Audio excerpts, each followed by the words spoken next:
Good morning and merry meet everyone. Blessed moon day to you all. And today is our archetype of the week.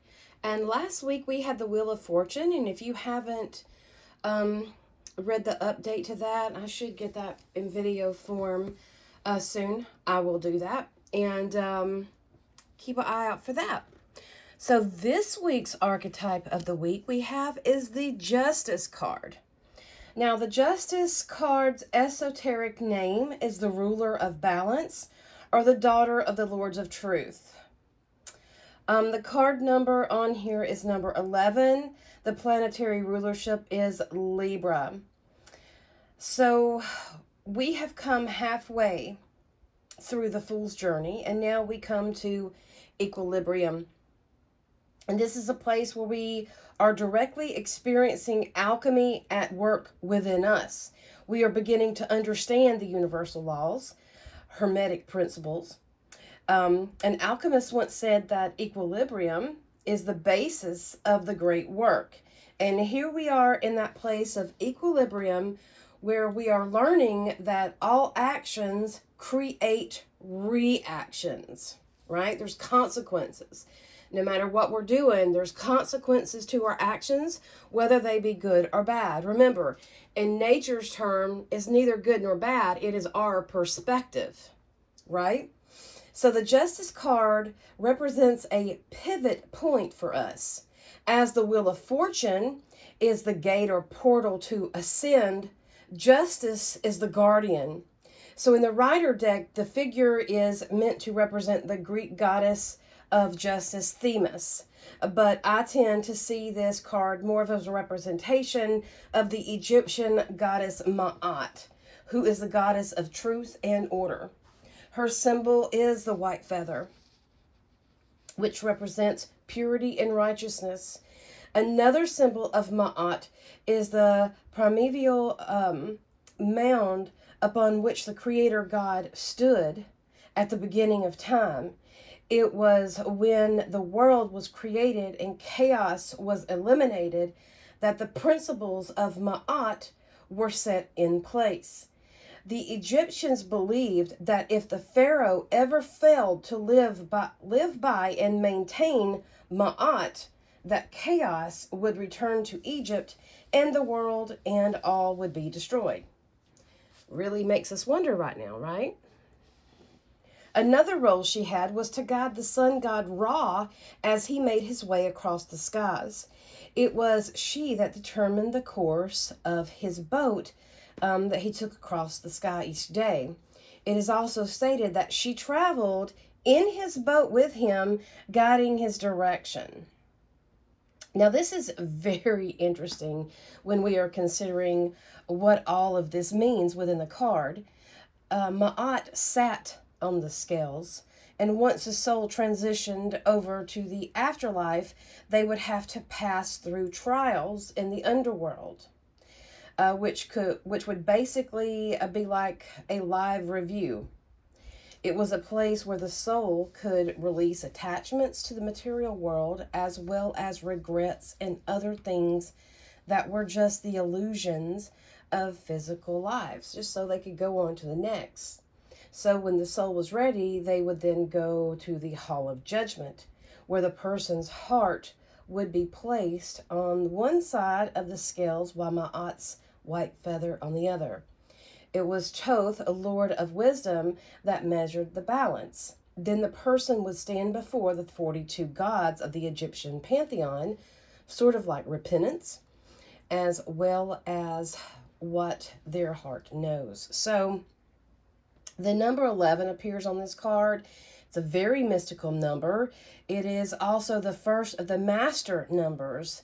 And now basically master numbers are just numbers repeated, such as 11, 22, 33, 44, so forth. So the number 11 has the energy of one doubled, meaning it's a higher octave of the number 2. So this card represents the first of a duality, and it can be a mirror. The one reflecting itself in the mirror. So this is the self-conscious seeing its reflection in the mirror. The number one doubled, reflecting itself, is like the mirror of the true self. Okay?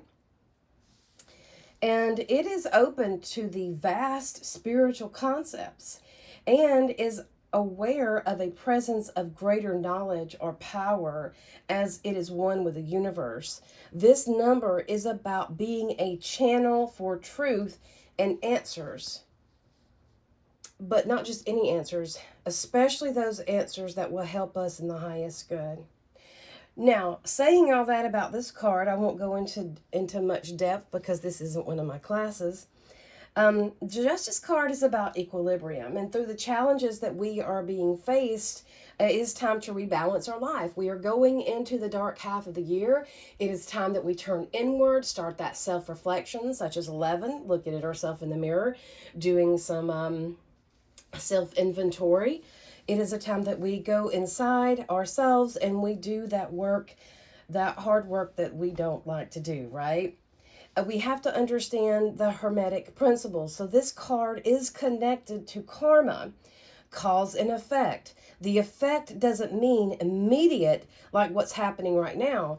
It could also mean the decisions and choices that we make today or that we made in yesteryears that have brought us to the point that we are today.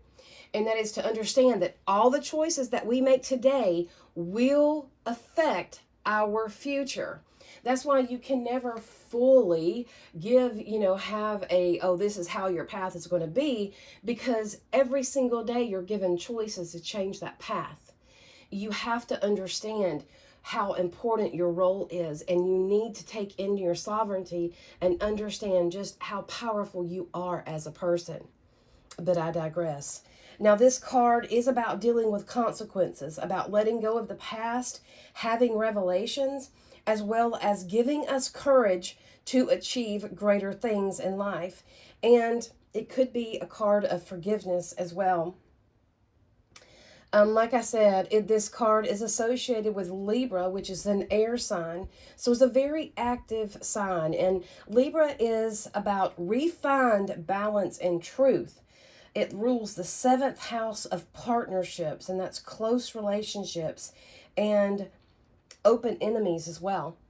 And Libra can be very fair, but they can be very judgmental. Libra is ruled by Venus, which is the Empress card, which is all about regeneration and peace, especially in nature. And it means tranquility. So Libra's personality is that of balance and peace. It means I adjust, I agree, I harmonize. And this is power that we have within us. The Justice card reminds us that we need to have a balance between our work life and our regular life. Harmonious energy needs to be working through our body at all times. Now, when we begin to work on bringing more balance into our life, we are calling the energy of justice to us. So pay very much attention to that. This card can help us heighten our ability to discern the truth from what is false, and as well as bring greater harmony into our lives. This card is connected to renewal. It's able to conjure up the strength within to overcome whatever comes our way. So this is perfect card for the time, because this card represents a change of seasons and cycles. It says it's time to learn some calmness. We need to bring some more harmony into our lives. It's time to balance it out and really look at who the enemies are and who is your ally. I think that might be surprising. Anyway, have a blessed week, everyone, and I hope you enjoyed this. Merry part till we merry meet again.